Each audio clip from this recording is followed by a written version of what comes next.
అందరికీ అందరికీ నమస్కారం అండి. నేను మామూలుగా చిరంజీవి గారు చెప్పినట్టు నేను నేర్చుకొచ్చినాయి 4 మొక్కలు ఈ దెయ్యం చూసి మర్చిపోయాను. బాగుంటుంది.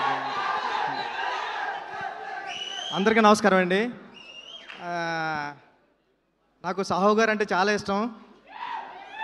అంటే ఎప్పుడు నవ్వుతూ మాట్లాడుతూ ఉంటారు, ఎప్పుడు సినిమా గురించే మాట్లాడుతూ ఉంటారు. చాలా రోజులైంది స్టేజ్ ఎక్కి, మామూలుగా భయంగా ఉంది కానీ బాగుంటుంది సినిమా, చూద్దాం. ఓకే.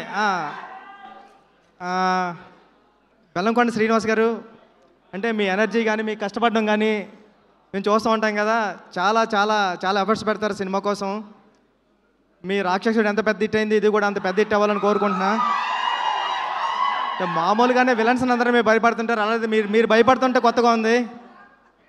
అనుపమ గారు మీరు స్క్రిప్ట్ సెలెక్ట్ చేశారంటేనే ఏదో ఉంటుంది దాంట్లో ఆ స్పెషల్. మీరు భయపడుతున్నారు అంటే మిమ్మల్ని ప్రేమిస్తూ భయపడతాం ఈ సినిమాలో, తెలిసిపోతుంది ముందే. మామ రండి అంటే ఎంత కాన్ఫిడెంట్గా మాట్లాడడం అంటే మామూలు విషయం కాదు. సినిమా తీసి డైరెక్టర్ కాన్ఫిడెంటే సినిమా ఎప్పుడన్నా సరే, ఇంత స్టైల్గా ఉండి ఇంత అలా ఉన్నాడంటే సినిమా హిట్ అయిపోతుందని ముందుగానే తెలిసిపోతుందండి. ఈ సినిమా పెద్ద హిట్ అవ్వాలని మనస్ఫూర్తిగా కోరుకుంటున్నానండి. టీం అందరికి ఆల్ ది బెస్ట్. అనిల్ గారు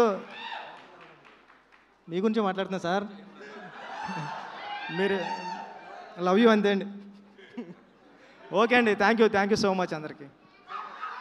ఆల్ ది బెస్ట్ అండి టీం అందరికి. బుచ్చిబాబు గారు మీకు ఏమంటే భయం అండి? మీకు ఏమంటే భయం? దెయ్యం అంటే భయం అండి. నేను దిల్షునార్లో ఉన్నప్పుడు చంద్రముఖి సినిమా చూడడానికి వెళ్ళాను. 2 కాళ్ళు చైర్లో పెట్టుకునే సినిమా అంతా చూశాను. అంత భయం నాకు. అంటే ఇది నిజంగా అంటే వచ్చేస్తుంటే మా ఫ్రెండ్ 11:30 12:30 షో అయింది. మా ఫ్రెండ్ గారికి ఫోన్ చేశా, మామ వస్తున్నాను డోర్లు తీసి పెట్టరా అని. ఆ రింగ్ టోన్ ఏంటంటే పారా అంతే. అమ్మ టెన్షన్, ఇవన్నీ మనకే తగులుతారా బాబు జాగ్పట్లు అనుకున్నా. మీకు ఒక ఛాలెంజ్, కిష్కింధాపురి సినిమాని మీరు ఒంటరిగా చూస్తారా? ఇది మీరే మాట్లాడుతున్నారు, నేను డబ్బింగ్ అనుకున్నా. Thank you. కిష్కింధాపురి సినిమాని మీరు ఒక్కళ్ళే థియేటర్లో కూర్చొని చూస్తారా? లేదండి, నేను ఫ్రెండ్స్ వెళ్ళి చూస్తా. Okay, thank you. Thank you. Anil Ravipudi గారు.